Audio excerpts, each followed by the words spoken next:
Of course, it'll probably just crash anyway. Right. Okay. So, Jason and Gary, welcome to the show. It's good to be here as ever.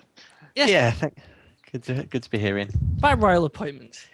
I did get a message from the Queen saying that we should be recording tonight, so she's looking for something to do after the racket from last night. So here we are. I still can't believe the podcast's been going for 60 years. It's amazing. Well done, Ian. Sometimes it feels like it. Yeah, it does. Yeah, that would have been broadcasted in paper tape 60 years ago. Can you imagine that? You just pump out the. I wonder how many rolls a paper tape a show would be. Yes, well, you're looking at 50 meg, aren't you, of MP3 files? So that's a lot of paper tape. I'll still work that out. We need a prize for someone that can work that out. I think it's time 6 years ago Microsoft announced they were dropping Abacus support from their latest operating system. And the enthusiast community was up in arms. Yeah.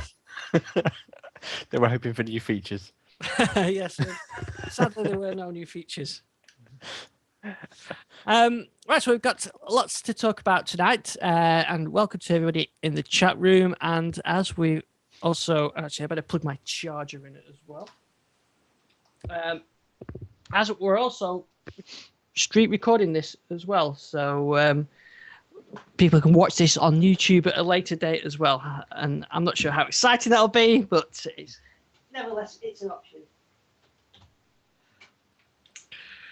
Right, so I should explain that Andrew's not here tonight because he's off sunning himself somewhere, I think. He made some excuse up about being at some conference at E3 or something like that, but I think he's actually still trying to get his fitness thing going. Yep, that's the challenge. Actually, I thought I saw him actually dancing on stage at the Ubisoft press conference at the start there. It could have been one of the dance things for the Xbox? Yes. Connect, yes. As long as he wasn't in his lycra. Anyway, so it's actually been a sort of a few days of 2-day bank holiday, the weekend. Although I've been working today, but there's still some things to talk about as well. And there's been quite a lot of Windows 8 tablet news coming out from, I think it's Computex, isn't it, that's going on in Taiwan? Yep. Is it Taiwan? Actually, so. that looks like one of the conferences to be at if you want to see the Windows 8 stuff. Yeah, so there seems to be a lot coming out of there. Yeah, there always is, actually. That's a really good show to go to. We'll have to get funding next year. Yeah, maybe next year.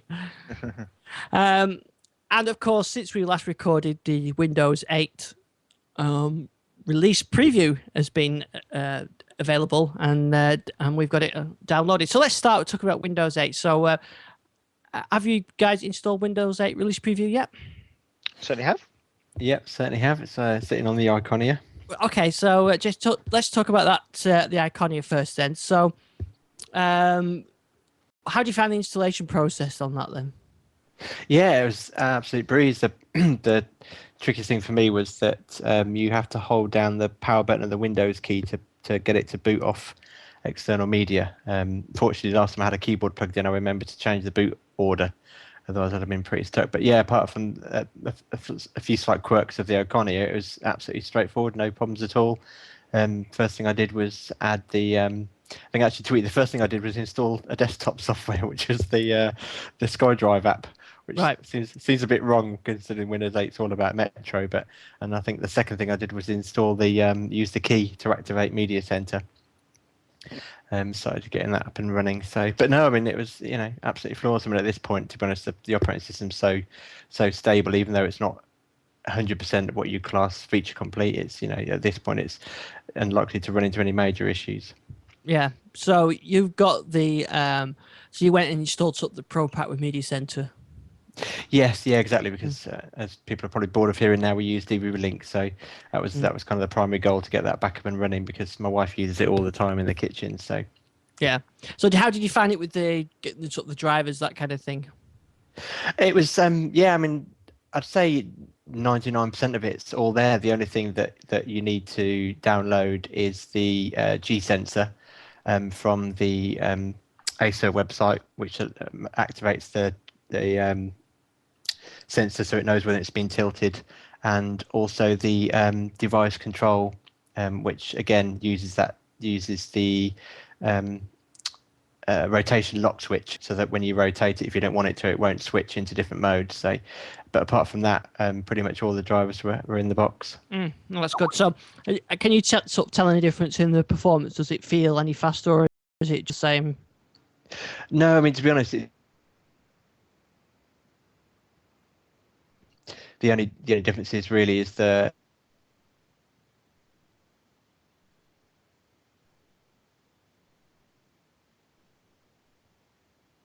one of the things I noticed is that the remote desktop Metro app isn't installed by default as it was with the consumer preview. But no, I mean, it's pretty much box standard. I'd say the only issue I have run into, and this, I installed the official AMD drivers for the graphics card, and we've been finding that the IE crashes when using iPlayer. But I've also noticed now on a couple of other sites, so I have a feeling that's more related to the AMD drivers rather than any stability in the operating system. Right. Yeah, there does be some issues with those AMD drivers. I've been having some crashing as well. I've been playing around with trying to get PowerED 12 working on it, and that seemed to crash it with the AMD drivers. Yeah, I mean there were drivers installed from the operating system. I think being the enthusiast that we are, you kind of get into the habit, don't you, of making sure you've got all the right drivers on it. But sometimes it's better just to leave it out of the box and go with that. But it's kind of worrying that certified drivers are crashing though. Yes, yeah, exactly. So I think the only thing I really miss on the Iconia is the Metro Snap being able to run apps side by side because of the resolution just being below the minimum spec. But apart from that, you can see some limitations of the Fusion 1 GHz processor. But I have to say, they call it fast and fluid, and so far, it pretty much has been. Yeah. Yeah, I think that's I was just saying, sorry, jumping ahead. I think I know we're going to talk about this in a bit, but I noticed even at the Xbox conference they managed to get fast and fluid in there when he talked about Internet Explorer. It is the phrase of the moment. I think I actually found myself shaking my head before I realised that I was subconsciously doing it. I was going to say that though. Actually, that fast and fluid is probably about the only thing which should actually make me upgrade to Windows 8 because it is noticeably faster on certain platforms. I know you noticed that, Ian, didn't you, with the Touch Smart? Yeah, I was just going to boot up my tablet as well, so I'll show you what that looks like. But yeah, I've installed it on the HP Touch Smart. Now this is a 2007 era machine, and as we've talked about on the show recently, it died. The hard disk died on it, so it's kind of been sat there, and I found a sort of hard disk in my drawer as you do. And I thought, well, I'll save it for the Windows 8 preview, release preview, and so that's what I did. I put that on. Very quick installation process. It found every driver, which is better than Vista, even the sort of the Windows 7 install. Obviously, it came in pre-installed with Vista, and in the time I've put Windows 7 on it a couple of times, and each time I've had to go and get the drivers. It found everything spot on. So all the drivers were installed. And the screen resolution does support the side-by-side and the Aero, sort of, not this, the Aero Snap. The what did you call it, Jace? Where the app sort of snaps to the right. The Metro Snap. I'm not sure if that's the official term, but that's what I call it. Yeah.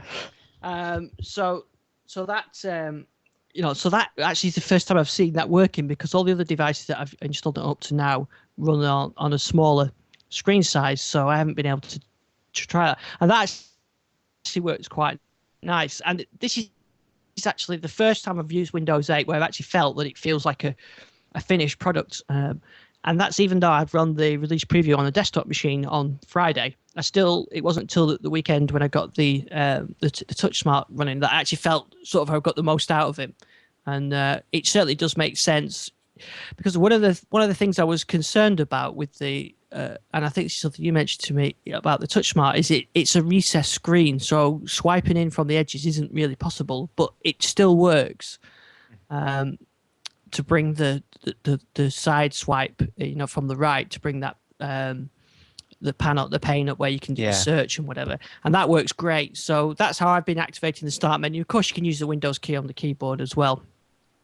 So there's no problem with that. So that side of it works really well, and the Metro apps, they work quite well. I think they're a bit, they're not finished yet, are they? The preview apps anyway. I know that that side of it's not done, but the core of the OS works really well, and I really like that. Even in terms of performance, it actually felt faster than when I was running Windows 7.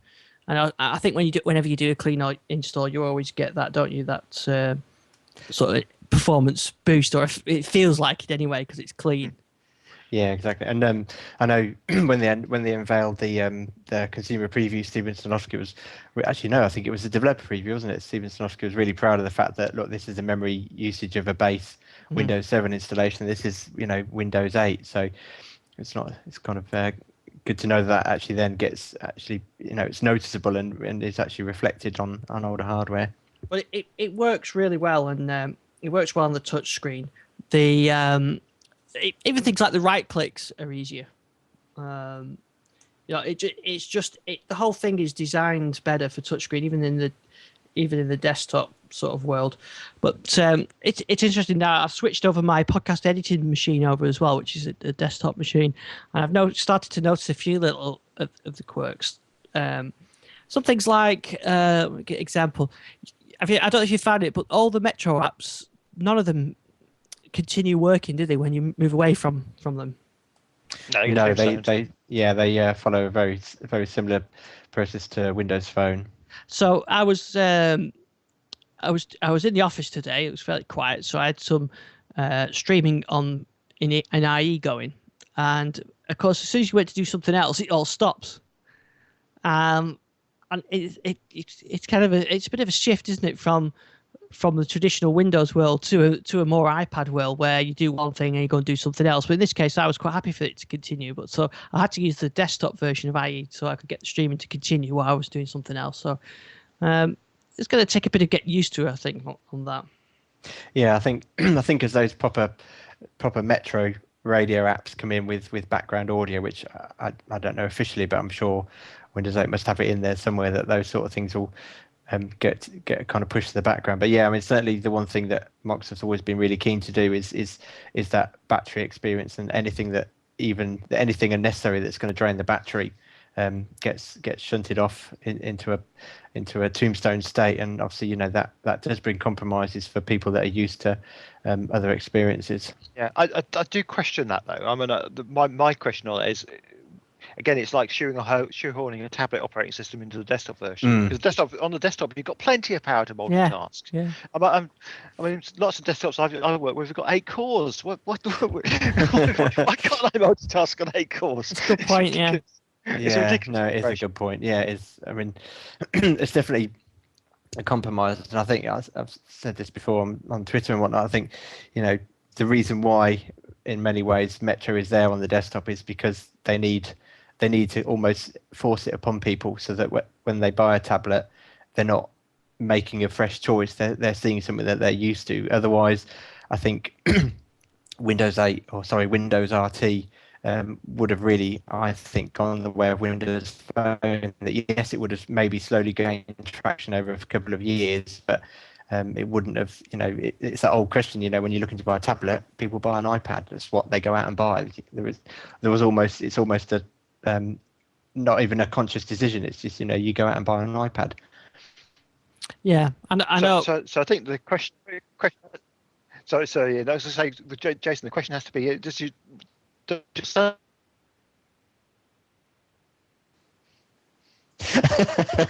You mean after he swore at me? Said he preferred an iPad. He's actually playing on the tablet. I know. Yeah. Well, the schools have all got iPads now, or their school has. So he was saying it, and to be honest, I was quite proud of him in a way, because as a 7-year-old, he said the reason why I liked the iPad was because it was faster. It didn't always keep asking to plug it in to charge it up, and the fact that he could easily get to the applications with the kind of the taskbar at the bottom. So, but no, I mean, he does enjoy using it. Like I say, he's on the Iconia at the moment and playing around, and he's certainly getting used to the gestures. He's swiping up from the bottom and in from the side, and he's certainly slowly getting there. But I think from his perception, the fact that he has to keep plugging the thing in, and have to be sat near a power socket. I mean, all right, so the Iconia gives you maybe, with his kind of usage, maybe 3 hours, I guess. But it's still, to him, it's so I'm not trying to suggest he sits on it for 3 hours, but whenever he picks it up, it's always half charged or. So yeah, from his perception, an iPad is better, and that's I think until hopefully we get an ARM tablet, that's always going to be the problem, that it's just not designed. And iPad obviously offers the instant on always on kind of approach that a mobile phone does, which I know some Windows 8 devices will be able to offer. I think if you're going to compare like with like, it is an ARM tablet against the iPad, isn't it? The Intel is a hybrid. Really, it's just a traditional PC with a touch UI. So, but I suppose in this case, the Iconia is kind of being marketed at the same level as the iPad. But I think until we see the ARM tablets and what price they come out, it's going to be hard to really compare it. Yeah, but I think, as Dahaz just said, I think they are literally just shoehorning the tablet interface onto the desktop. But that's what is it? Something like 50 odd million people are going to buy over the next 12 months or so. I think that's the right figure. Or is it 300 million? I've got one of the pictures. I've just shown it to the chat room now on the video. I don't know if you can see this. Is from the blog. I'm using the Windows 8 tablet to show it. It's my old Touch Smart. But one of the things I don't like is things like when you get a lot of desktop apps installed. So, for example, I just installed Type VNC on the machine, and that puts about 20 shortcuts in, and they don't look right next to the Metro apps. And I'm not quite sure whether that's something we'll just get used to, or whether there's a better way of having the desktop shortcuts in the Metro UI. To me, it just doesn't look right. Now, hopefully, there's got to be a better way of doing it. Yeah, I would. I mean, I don't know if it's possible to do it, but I've thought about this problem and seen a similar thing, and it would be really nice if somehow they could recognise the primary shortcut for the software you've just installed and only put that one onto the Metro interface. Because, for example, you get the uninstall icon and the settings icon, and and it I agree, it does look a bit of a mess. But then I think in some ways this goes back to when the start menu first came along and programs were still shelling icons onto the desktop. I think maybe it's going to take a generation for those style of installs to kind of learn a better way to do it. I'm not sure there is a better way to do it though with the current install paradigm they've got, because unless you only put one thing on the start bar, it becomes it's always going to do that on the Metro interface at the moment.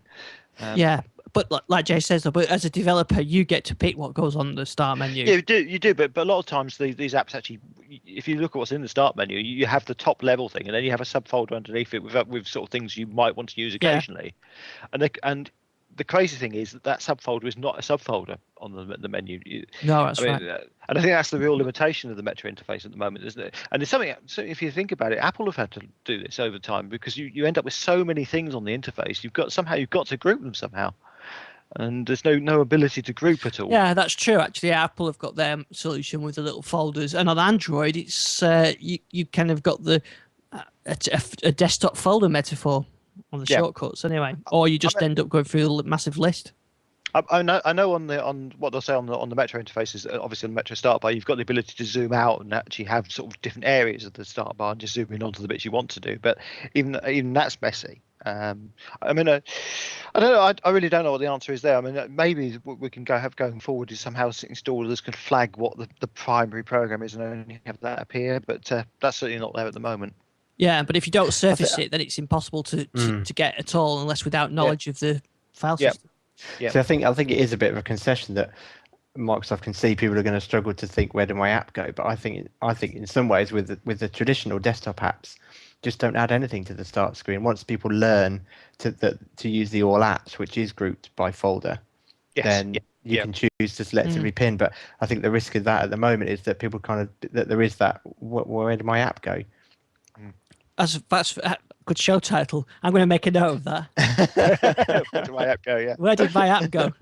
I even made the suggestion in some ways that, could Microsoft backport this Metro interface onto Windows 7? Because what do they need to sell more? Do they need to sell Metro, or do they need to sell Windows 8 licenses? And I think the reason why Metro is on desktop is because they need to sell Metro. Yeah, I couldn't see them doing that though. No, I'm sure, but I think that would almost give an instant install base for developers to target. I mean, I suppose they could make some way of sort of backporting it, but it would be a bit of a bit of a mess, I would have thought. Yes, yeah. So yeah, go ahead. I was just to say the one thing that is interesting that they allowed us to do with the Windows 7 as it went through its different phases of release was they allowed us to edit a file to upgrade from a previous release candidate or beta to that one without having to lose everything, whereas they've not offered that this time. It's almost like they're really wanting to test out the install and the upgrades and avoid people using that hack that they allowed. Because that was the frustrating thing for me on my laptop, which I've got Windows 8 on a VHD, and I installed it again, but it's kind of going to scratch. I think they're still kind of phasing out the synchronization of settings, so I kind of went back to basics. And interestingly enough, when I tried to do the upgrade from within the Windows 8 operating system, it knew it was on a VHD file and it refused to do it.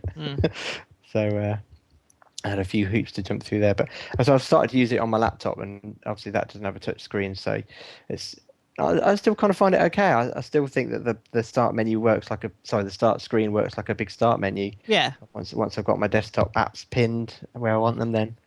But I do think it's going to be quite a learning curve. Well, I've got the other device that I've installed on as well, the desktop. There was this tablet PC, the 2710, which Gary will recognise from many CES trips. Many CES trips, yeah. And it's still going away, and its performance is pretty good actually.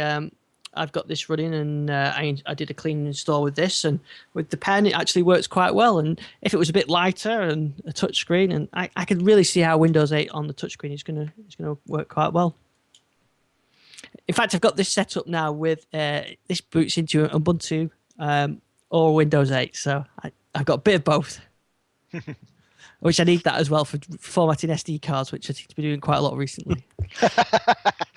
Yes, we know all about that. Later, we'll talk about that later. Yeah. Or if you like dual boots, then you like the Asus that can dual boot Android and Windows 8. Yeah, I saw that. That's that was like best of both or hybrid or Frankenstein. I'm not quite sure to make of that one. Yeah, I'm not really sure about that because you'll be able to run Android apps on Windows 8, won't you, with all the things that people have been pushing out recently? Yeah, because there's the thing that we talked about a while ago. I can't remember what it's called. Yeah. Blue. Well, I can't remember what it's called either, but certainly it's working, and you can run Android apps on Windows. Yeah, in fact, that's this is the one I haven't got a post on it, but I remember reading. I think it was last night. Was the one that it's it's going back to almost like smart displays, isn't it? Where it runs remote desktop when you disconnect it from the yes as a tablet. Yeah, it was. Oh gosh, I can't remember. They had an official name for it, didn't they? Yeah, well, it was called smart displays, I think. Oh, was it? Yeah, it must be 8 years ago, something like that. I was really curious when I read that because obviously the limitation of remote desktop is that, for example, you couldn't run Media Center, and you can't necessarily run some video from a remote desktop session unless they've been able to port some of the WinFX stuff. Yes, and Hyper-V. It could be natively done because, of course, what an extender, Media Center extender, does is use remote desktop and side streaming of the video. And we talked about it a few times, haven't we, Gary? Many years ago. So it is possible, but I don't think it's particularly a Microsoft solution. I think it's their own solution. So I'm not quite sure how it would be doing it. One thing I do actually need to ask for on the topic of touchscreens is how do you right mouse click in Media Center on a touchscreen? That's a good question, there. Because the first thing I tried to do was go into the guide, and normally if you right mouse click over the channels, there's update guide or get latest guide, I think it is, but I couldn't figure out how to do it. Does the press and hold not work? No. I'm sure that works on the touch mark because that's how I do all my right clicks. Well, I'll give that another go, but no, I'm pretty certain I tried that and held it down for quite a while, and there was nothing that popped up. But I'll have to go downstairs and try after. Yeah, because it kind of caught me out because I was trying to, because you could sometimes like write mouse click a file and choose play or, it's I was quite curious about that one. And while we're on the media center as well, I did a post on this, but just to anybody that was optimistic for anything new in Windows Media Center, there is no changes that I could see. Yeah, other than the apps don't install on it all the time. Yes, so that's one thing. And I tried, I don't know, let me think. I think I tried about 5 and got 3 to install and 2 to work. Yeah. I posted a comment on your story about the DVB link with the consumer preview to add the command if you're running the 4.5 beta because the XML file has changed. Right. So Okay. I posted a comment on that original post. Yeah. Yeah, that's a good handy tip. And we've got a question in the chat room from Diana. Explain the anytime upgrade. Well, Yeah, it doesn't exist anymore.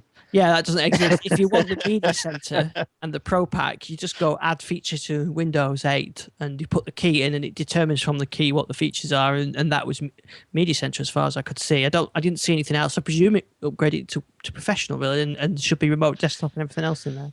Yeah, my watermark now says Windows 8. I think it's Windows 8 Pro with Media Center. Yes, yeah, I think mine did, yeah.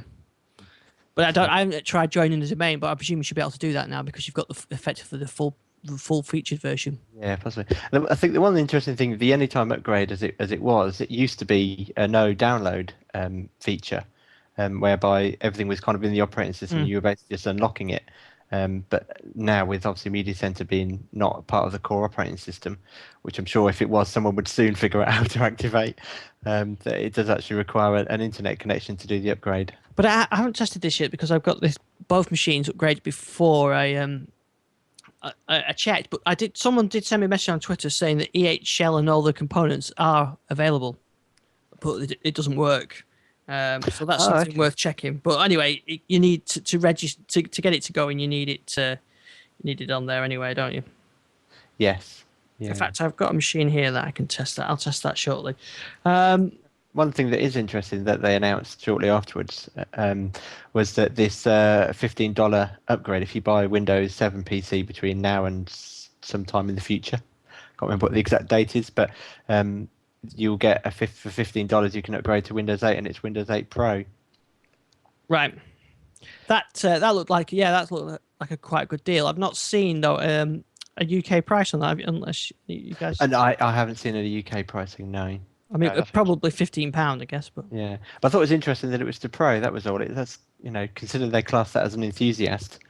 There's potentially a lot of PCs that are going to end up on Pro. I think the whole thing with the brand, the editions and everything else, it's the Pro seems to have moved away from being the professional version to being the premium the premium version effectively. Yeah. Someone said it should be called prosumer. Yeah, let's make it even more complicated. So overall, anyway, impressed with the performance on the touchscreen, and I think I'm really looking forward now to seeing a proper Windows 8 RT device. Yeah, definitely. I can't wait to see what assuming that they are, can't wait to see what Nokia come out with because I think that could really help them. But yeah, no, definitely. Just to sum up, the Metro apps that were in the consumer preview are definitely a big step forward, and they're not even finished yet by everything I've read. So, Gary, have you put it on any machines yet? Not any physical hardware. Well, I did try a couple. I actually bunged it onto an old Sony VIOP very quickly, then took it off because I had to use it for something else. But that worked really well. But it's running really well in VirtualBox, far better than the last Windows 8 box really seemed to work in VirtualBox. I don't know if it's because they've changed some of the hotspots for where things are clickable, which seems to get around some of the issues I had before. I mean, bottom right corner for getting to the start bar, etc. Seems quite a good place to have it. So that's one thing I would have to say. I've not missed the start button. I think when I was using it on the virtual piece, or on the VirtualBox, I did miss the start button. I struggle with the hotspot. Now, I found on the previous, the consumer preview worked fine, but I have had problems. I'm using the Oracle. Yeah. I found it kind of, if you didn't install the editions, you couldn't get the copy and paste and things to work. Once you did, it kind of freezes every 30 seconds as though there's something not quite right. So I think something needs to be done, sort of a new version of it or something like that. I seem to have got it working fine, but one trick I did use, which I've used previously when installing Windows stuff on VirtualBox, was to switch from a SATA drive to a standard IDE drive as the virtual drive. Right. And that seems to, for some reason, that seems to work a lot better. I never quite worked out that one. I mean, I understand it with some of the when Microsoft puts their VHDs together with sort of sample VHDs that they designed for some of the servers. They tend to be IDE ones, but I couldn't understand why it would be the same with a clean install effectively. So, but it does seem to work better. So I don't know, maybe it's just a poor implementation of the SATA driver or something like that on the VirtualBox. But the other thing I've found is that you really need to run it in scaled mode, otherwise it is difficult to hit the hotspots. Right, maybe that's what it was. Yeah. And that seems to be. But what I quite liked was the fact you've actually got that visual indication on the Metro screen of where the hotspot is. With the sort of like the dot in the bottom right corner. I mean, it's almost like having a start button. Obviously it's not there in the desktop bit, but yeah, actually, Jez, you just brought a good point up in the chat room. I was going to mention this as well. Flash included in the IE10 Metro, but not Silverlight. Yeah, No. Which seemed really strange. That is incredibly strange.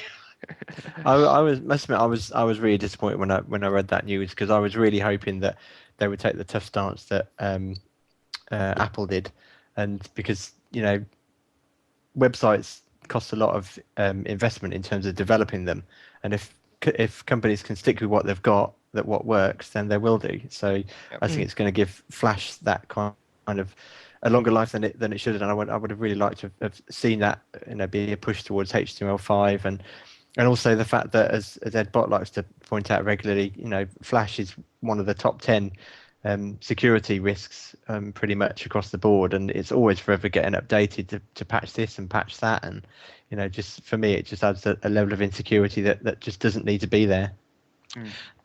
On the opposite view of that, what I did notice is my kids play these Flash games, can't remember, sort of smash my monster or beat my monster or kill my monster or something like that.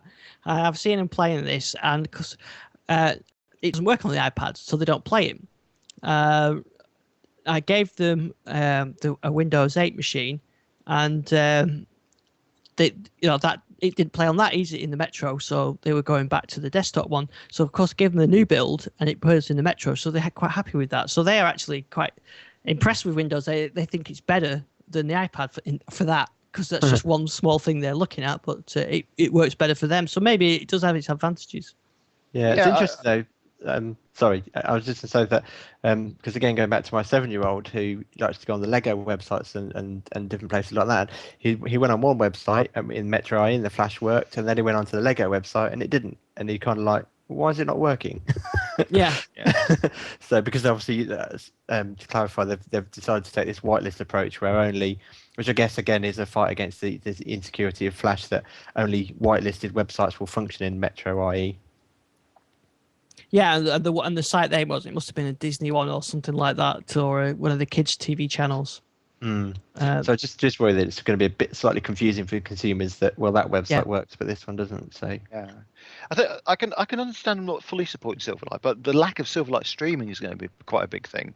I mean, when you consider things like, say, Love Film in the UK, which is using Silverlight streaming, unless they come up with a Metro app, then you're not going to be able to stream their content to a WinRT tablet, which strikes me as a bit of a limitation.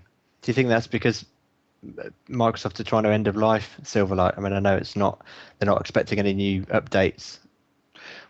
Yeah, that's kind of. I suppose the shift will be to WinRT, as in the development language WinRT, as SDK, as opposed to the operating system WinRT, which is incredibly confusing. But yeah, so I suppose that'd be that shift, and I guess that's going to happen Windows Phone as well, because obviously most development Windows Phone is Silverlight.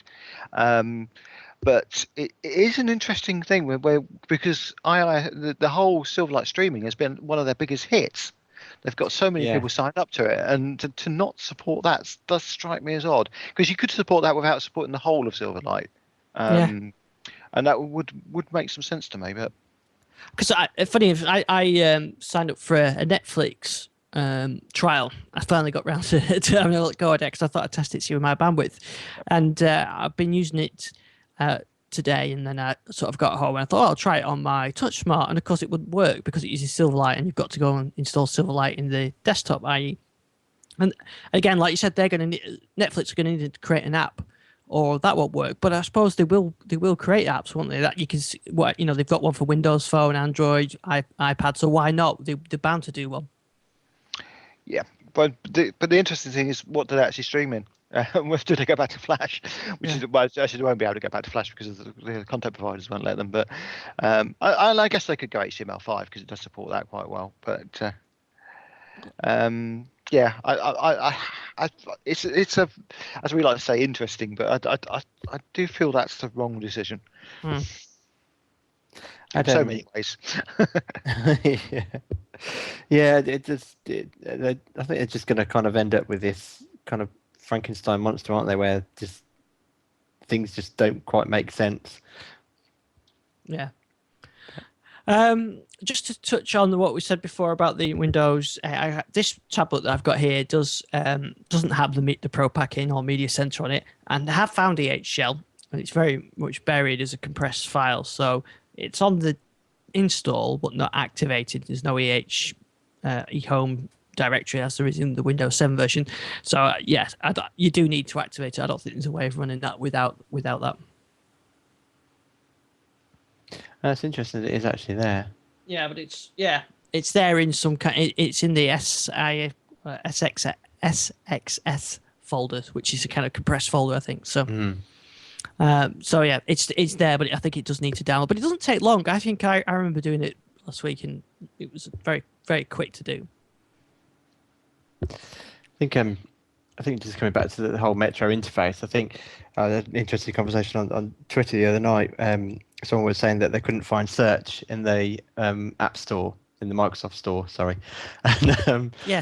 And I kind of pointed out to them that, well, just swiping from the side, hit search, and then make sure the context's set to the store.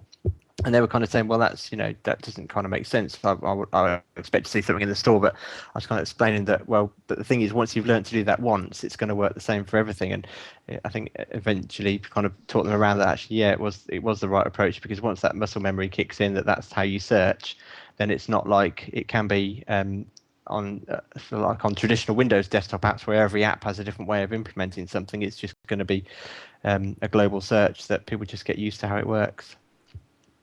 I must admit, I got confused by that at first. I thought, where's the hell's the search button for this? And I thought, of course, it's where it always is.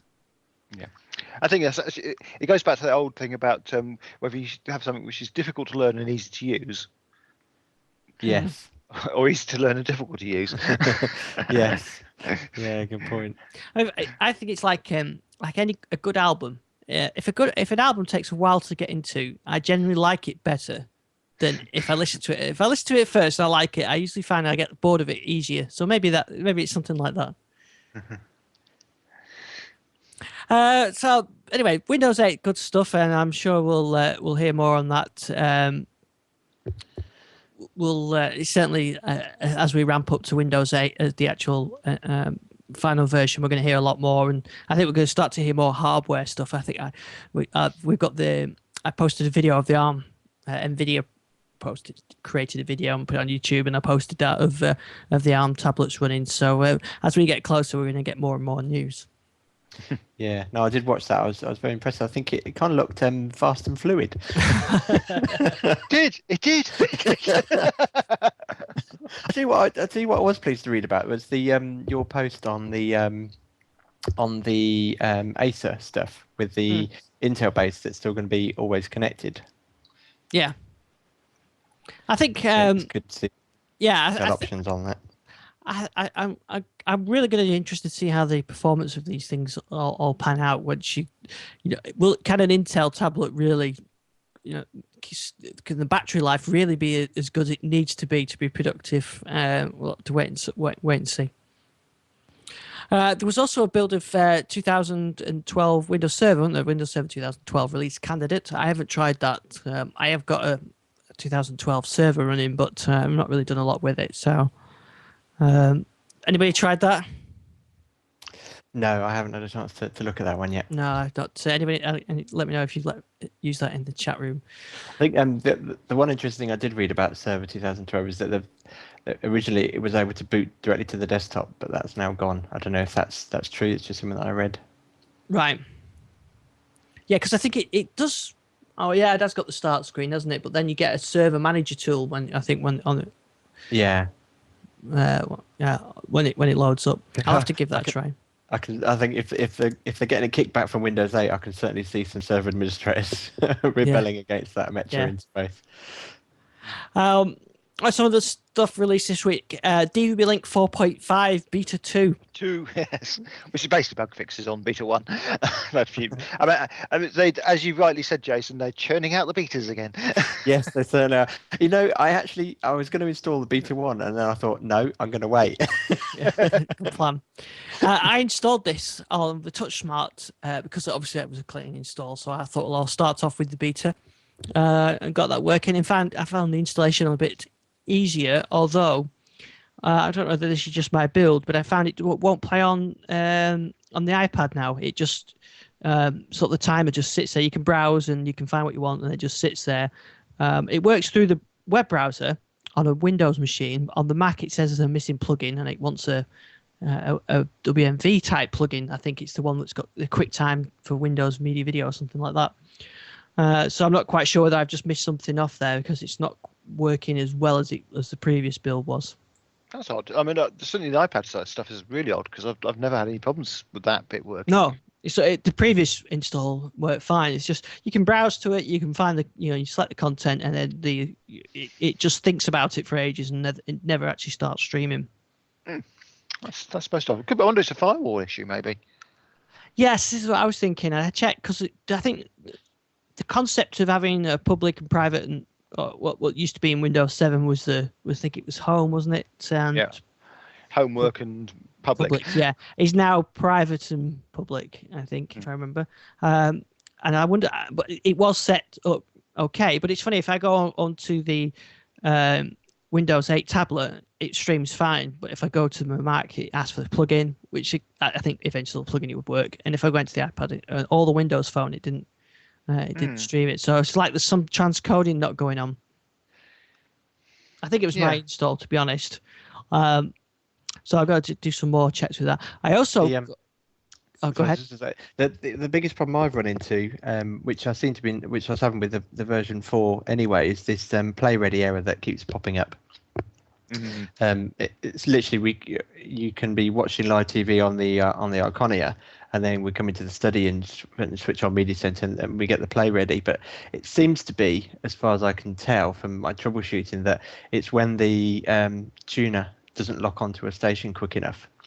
So I've played around with a couple of the options, and I've turned on the retry tuning on lock failure, I think it is, and also the keep stream running on idle, which seems to have alleviated the problem a bit. But I just wonder if it's maybe my Nova T500 starting to show their age. Yeah, but that's a fairly standard DVB tuner. It should work with that. I must admit, I do actually find that quite a frustrating error, and a lot of people really moan about that in the DVB link forums. Yeah, because we're going to be back on Media Center come the 9th of June when our Sky customer feedback trial comes to an end. So I'm starting to get a lot of pressure that we're not going to be putting up with that. Pressure's on. Yeah.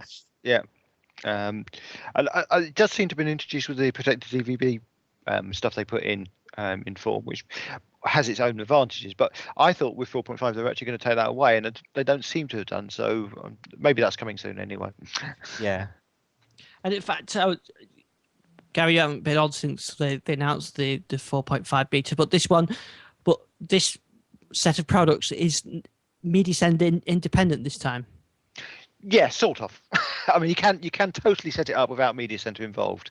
Does mean you have to find a guide data source of your own, so that's quite good. But it will actually record on the DVB link server, and you can actually set that up to record to various file types, and it's pretty good actually. I mean, it works quite well. You can from your iPad client or your web client, you can set a program to record, but it does mean if you are going to do that and you are going to have it totally Media Center independent, you have to have an independent guide source, because they can't use Media Center's guide. Obviously, in that case situation, I'm sure they get into all sorts of licensing trouble if they try to do that. Well, and I think the benefit of this is, in fact, you may not have Media Center if you're running Windows 8. Yeah, indeed. So it does give you that ability to do that, and obviously you can run the web client on a Windows 8 player and run that way. And it'd be really nice if they did a Metro front end for it at some point. So yeah, well, maybe I'll do that. Yeah.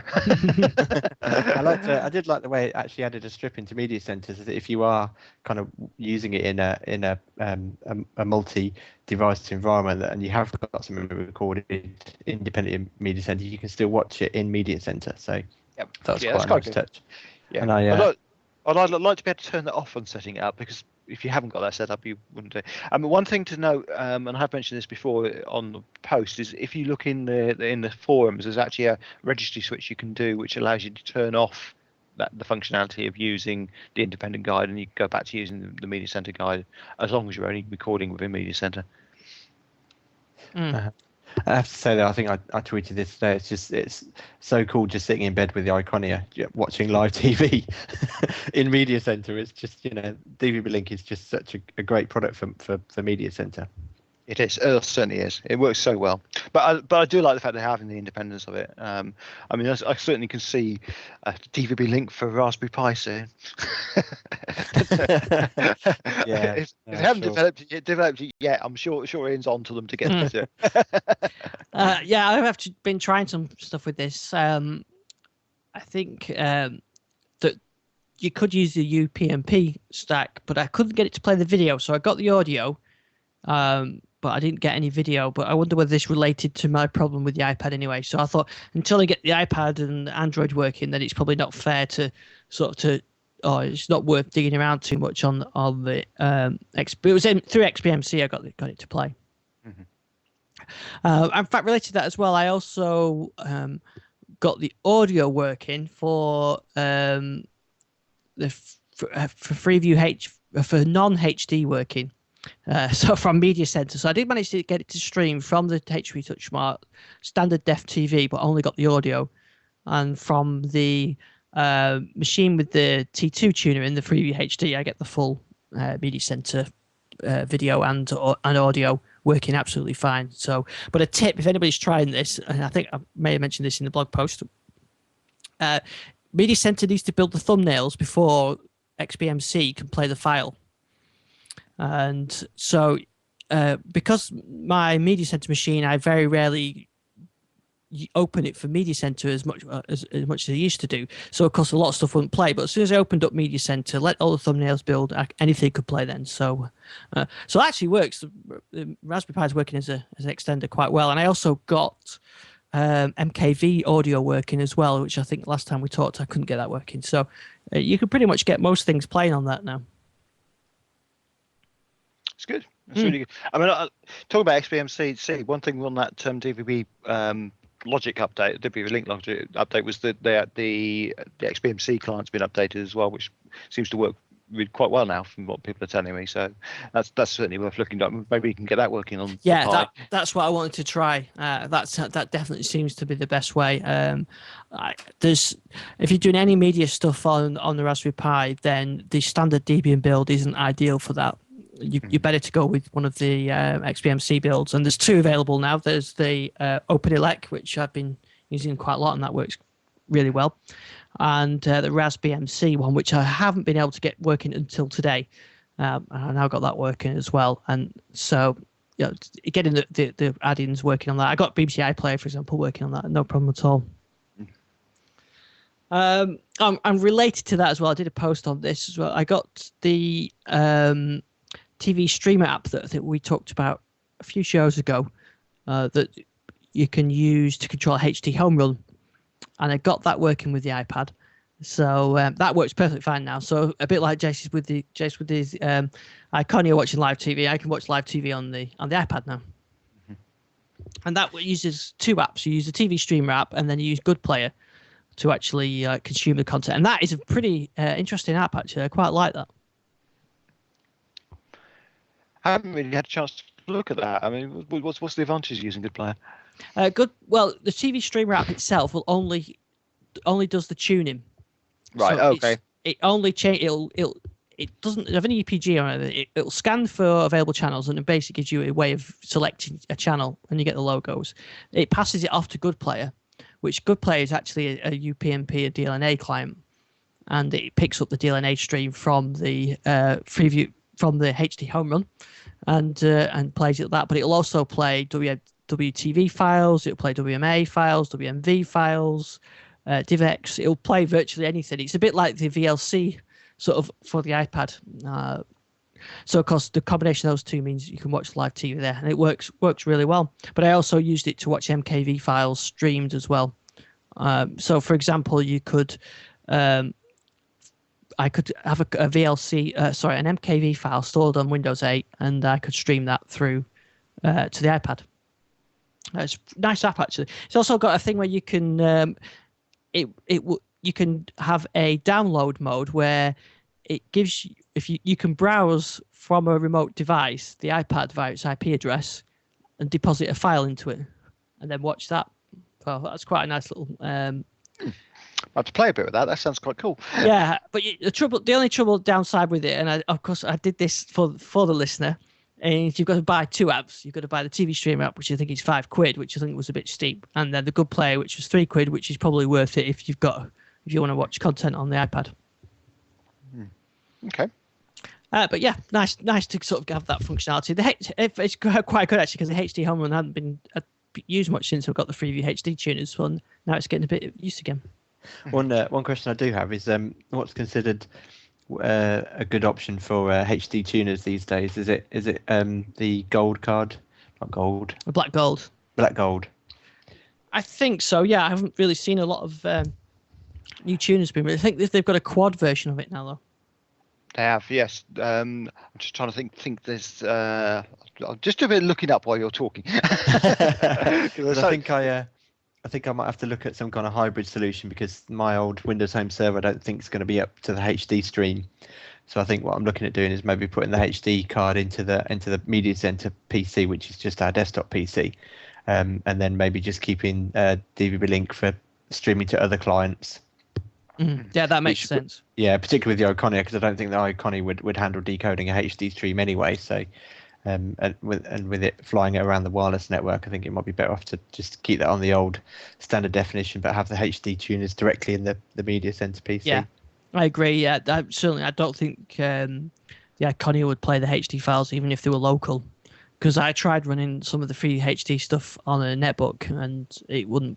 It really stuttered with it. So. No, that's no good. In chat room, Media Dave P saying seat and cards if you're in the US. Definitely, I think that's probably the best solution for Media Center if you're in the US. But for the UK, I think the black gold. TBS. TBS. Yes, that's right. Yeah. Yeah, they. I mean, the TBS. I think it's the 6280. Is their twin BBB2. And that's actually had some good write-ups. People quite like that one. So and it's significantly cheaper than the black golds. So that's worth a look. Okay. And is it? Can you mix, Gary? Can you mix DVB Link and internal tuners with the DVB Link client installed? Yeah, you can do. Yeah, very easily, and it works well. And in fact, I was doing that the other week when I reviewed the Whole Pitch Broadway, or the PCTV Systems Broadway, whichever one you want to call it. And actually, interesting on that, just quick update. I updated the post with a quick comment. You can actually plug a PCTV Nano T2 card, USB, into the Hawkbridge Broadway, and actually then stream Freeview HD over that. That'd be good. But you have to get a firmware update, which I've put in the link as well. So if anybody, one of our listeners actually picked up on that and asked the question, and I managed to get an answer out of Hawpage, which was quite amazing to do. So, but yeah, so that works. So you can actually put a DVD in with the firmware and use that to stream across. I don't know what the quality of the stream would be like, because I did have some issues with getting streaming working on that 100% reliably other than wired. So we're stuck in C on that one, I would think. But quite a nice box side of the board. I quite liked it. But definitely, I mean, Seaton are doing an amazing job in the US. I think their cable card's about the best thing to happen to Media Center ever. I keep hoping and hoping that Tranquil PC in the UK are going to pick up and maybe bring out some similar products. But I guess it must be so hard with Media Center hanging in the balance.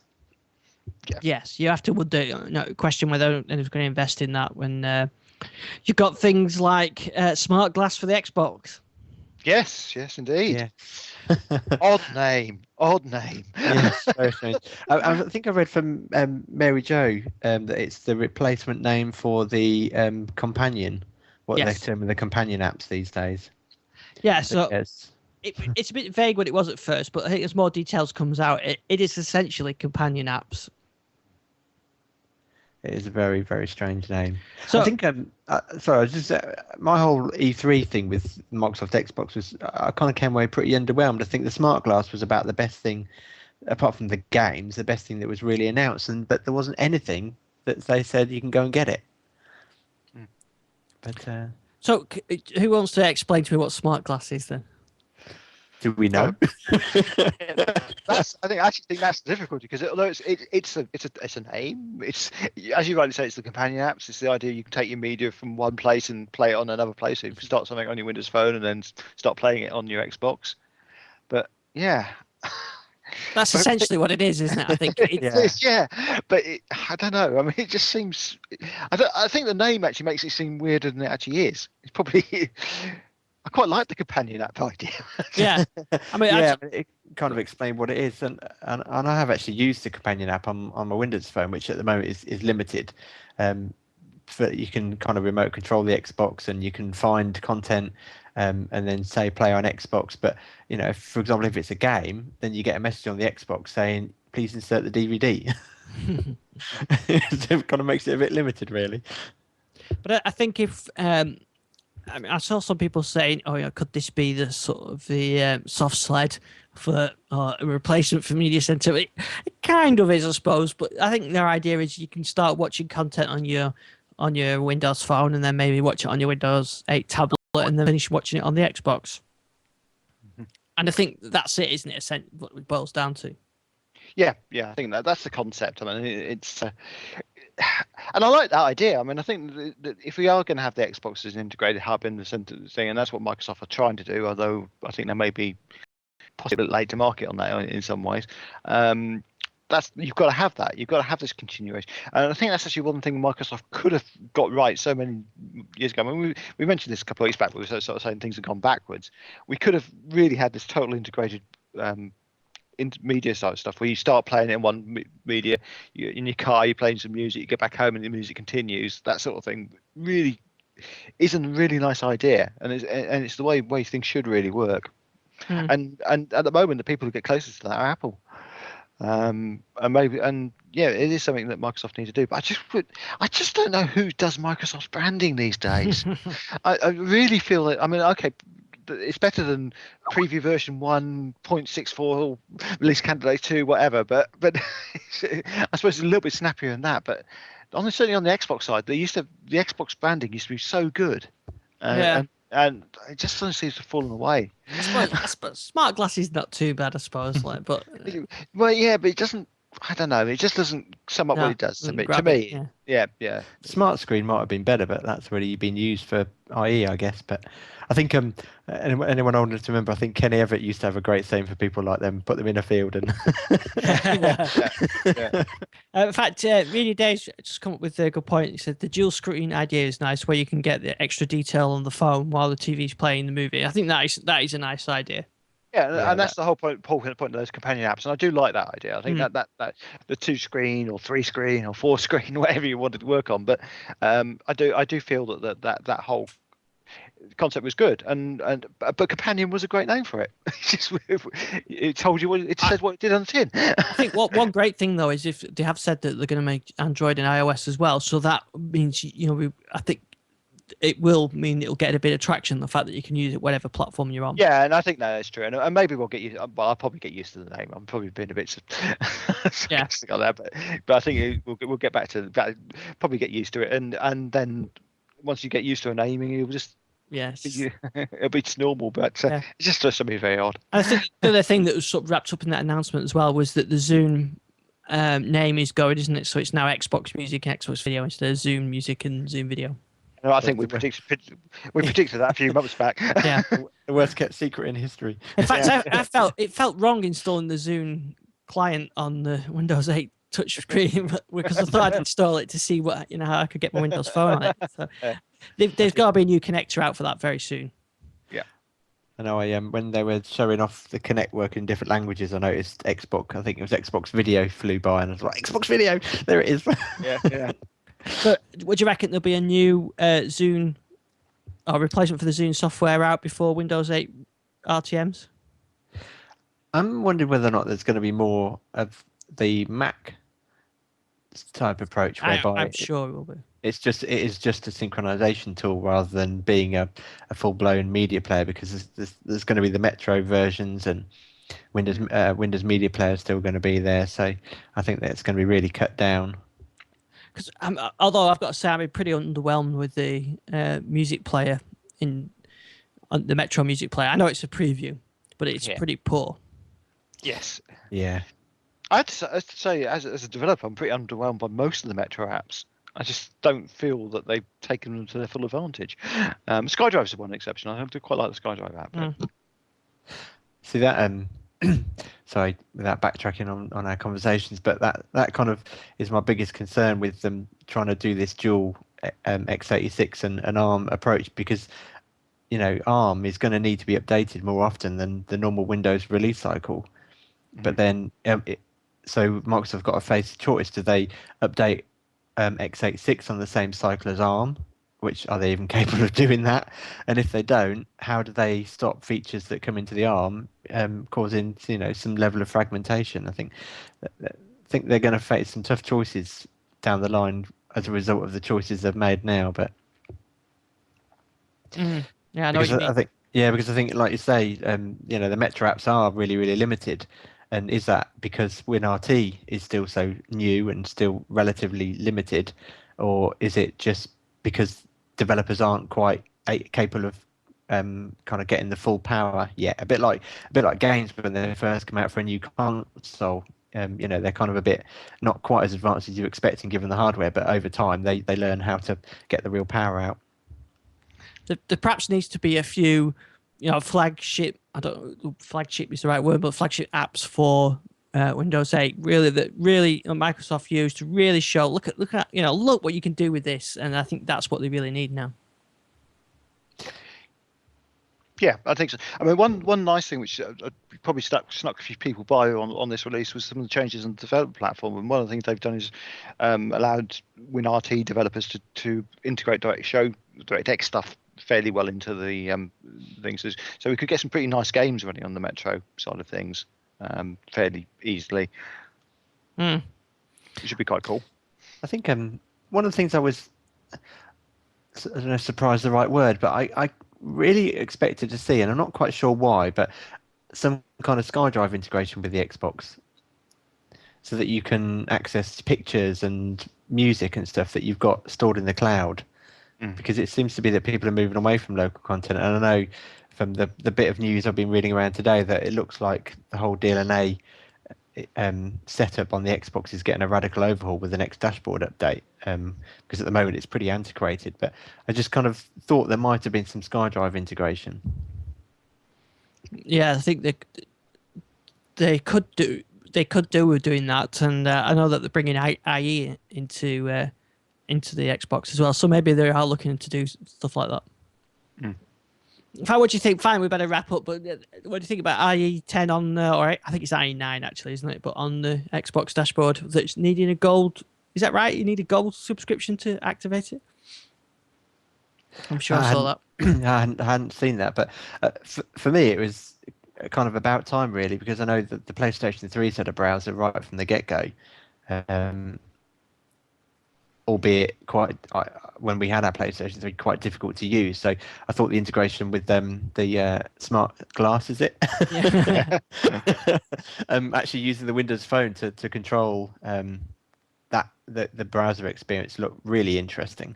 Yeah, definitely. I thought it looked quite good. And it is definitely the end of the PC on the TV, as far as Microsoft are concerned. Yeah. And I think a lot of these announcements, I think, could help build some momentum for Windows Phone, because they're certainly bringing in all these kind of features whereby you can control IE with Windows Phone and the whole smart glass thing, which I know is going to be cross-platform. But I think that they're slowly trying to put Windows Phone into the mind of people and give people a reason to actually get the devices rather than maybe looking elsewhere. Yeah, maybe. So anyway, it's good to have some Windows stuff to talk about. Although I'm still enjoying my Raspberry Pi. I've got my second one here now. So, yeah, I need more SD cards. I need one of those big pull-out trays things that we talked about. You can where you have stacks of SD cards in them, like you used to have with the old floppies. Oh, Gary used to have reels for his paper tape. Yes, so I've just worked out we're quite a way up on our paper tape count at the moment. I think we've just reached about 320 miles of paper tape for this show. I think we better leave it at that then. As long as you've got a pair of scissors for the editing. Yeah. Oh, it's going to take me a while. Yeah. Okay. Oh, just finally, I want to mention as well. Make sure still tickets available for the TDL user group. So they've been selling well, but keep registering them. Then we know who's coming. So maybe we'll see some paper tape there. I'm not sure if I've got any paper tape, but I'll certainly even bring some punch cards. Excellent stuff. If Right. I can just do a quick plug.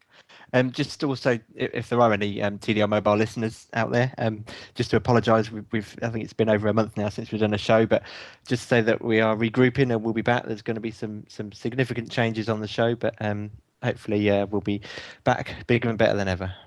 Yeah, excellent. Looking forward to that. I know some of the things are coming up, and I think that'll be good stuff. Great stuff. Right. So, in fact, where can we find you, Jason, and TDL mobile stuff? Yeah, so you can follow me on Twitter at TDL Mobile. Sorry, at Database Jace. Let me start again. Edit that bit out. That's about a quarter of a mile of editing. Sorry, yes. So you can follow me on Twitter at Database Jace, and you can also follow the TDL Mobile feed at TDL Mobile. And also contact us, feedback@tdlmobile.com. Yep. Gary, where do we find our stuff? Well, I'm obviously on the Digital Lifestyle.